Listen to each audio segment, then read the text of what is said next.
ملیحہ کو جو بھی دیکھتا تھا دیکھتا ہی رہتا تھا۔ 4 بھائیوں کی اکلوتی بہن تھی۔ اس کے سب ناز نخرے اٹھاتے تھے۔ وہ اتنی پیاری تھی کہ اس کی ماں کہتی تھی کہ اس کی شادی کسی شہزادے سے ہوگی۔ ملیحہ کی سہیلیاں اس کی ہم عمر تھیں اور اس سے جلتی بھی تھیں۔ ملیحہ دل کی صاف لڑکی تھی، وہ کسی کے ساتھ لڑائی جھگڑا نہیں کرتی تھی۔ ملیحہ کی ماں نے کہا کہ شگن خالہ آئی ہے، دوپٹہ اوڑھ کر آنا۔ شگن خالہ کے ساتھ ایک خاتون اور ایک لڑکی بھی موجود تھی۔ ملیحہ سلام کر کے اپنی ماں کے ساتھ صوفے پر بیٹھ گئی۔ وہ عورت اور لڑکی ملیحہ کو دیکھ رہی تھی۔ تھوڑی دیر بعد ماں نے ملیحہ کو جانے کا اشارہ کیا۔ وہ معذرت کرتی ہوئی کمرے سے باہر آ گئی۔ ملیحہ کو دیکھنے والی یہ چوتھی فیملی آئی تھی۔ ملیحہ کی ماں چاہتی تھی کہ جلد ہی ملیحہ کو کوئی اچھا رشتہ مل جائے اور اپنے گھر چلی جائے۔ شگن خالہ نے کہا کہ یہ بہت اچھی فیملی اور لڑکا بھی بہت اچھی نوکری کرتا ہے۔ وہ لوگ جاتے ہوئے ملیحہ کو پسند کر گئے، بس وہ لڑکے کا انتظار کر رہے تھے وہ کیا چاہتا ہے۔ لڑکے کا نام رفاقت تھا اور اس نے ملیحہ کی تصویر کو دیکھ کر قبول کر لیا۔ رفاقت بہت خوش تھا جب ملیحہ کے گھر والوں نے بہت سارا جہیز دیا۔ ملیحہ کے محلے والے بارات دیکھ کر کہہ رہے تھے کہ ایسا لگتا ہے جیسے کوئی شہزادہ ملیحہ کو لینے آیا ہے۔ جب ملیحہ دلہن بنی تو قیامت ڈھا رہی تھی۔ جب ملیحہ رخصت ہوئی تو گھر سونا ہو گیا۔ سرخ رنگ کے فراق میں ملیحہ پری لگ رہی تھی۔ ملیحہ رفاقت کے گھر آئی تو رفاقت کہنے لگا، مجھے سمجھ نہیں آتی لڑکیاں اتنا میک اپ اور اتنا زیور کیوں پہنتی ہیں۔ ملیحہ اسی وقت واش روم میں گئی اور اپنا منہ دھو کر آئی۔ ملیحہ نے اپنا سارا زیور اتار کر ڈبے میں پیک کر دیا۔ رفاقت بہت غصے سے ملیحہ کے ساتھ بات کرنے لگا۔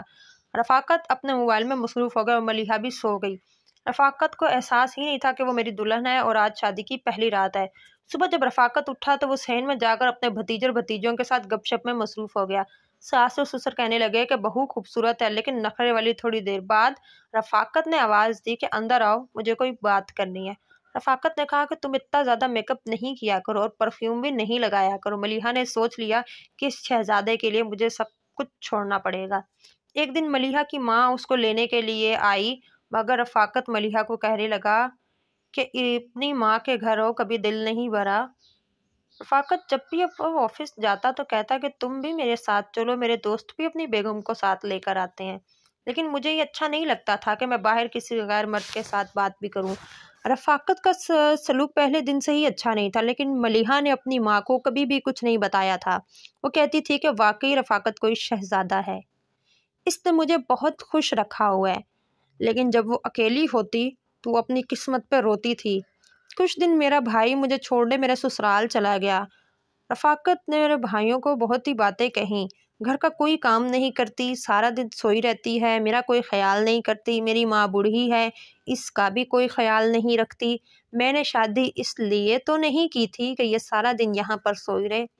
رفاقت نے مجھے کچھ دن بعد طلاق دے دی اور طلاق کے کاغذات میرے ہاتھ میں دیے اور مجھے اپنی ماں کے گھر چھوڑ آیا۔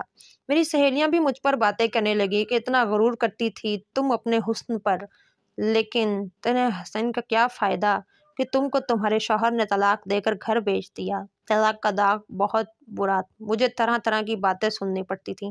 2 سال ہو گئے میرے ماموں کے گھر پر رہتے ہوئے، اپنے ماں باپ کے گھر کبھی نہیں گئی کیونکہ جب بھی وہ آ جاتی تو مجھے اپنے پرانے دن یاد آتے تھے۔ میری ماں میرے لیے طلاق یافتہ لڑکا ڈھونڈنے لگی کہ میری بیٹی کا گھر بس جائے۔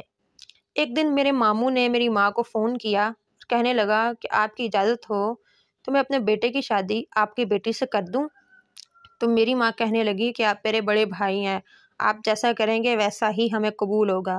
مجھے اپنی ماں کا فیصلہ قبول کرنا پڑا، اپنی ماں اور اپنے ماموں کی عزت رکھ لی۔ شادی کے بعد میں نے اسکول میں پڑھانا چھوڑ دیا، گھر میں ہی رہتی تھی، اپنی مامی کے ساتھ گھر کا کام کراتی۔ اللہ نے مجھے ایک بیٹا بھی دیا، بہت پیارا تھا، اور آہستہ آہستہ مجھے اپنی زندگی سے پیار ہونے لگا۔ میں اپنے بیٹے اور شوہر کے ساتھ اچھی زندگی گزارنے لگی۔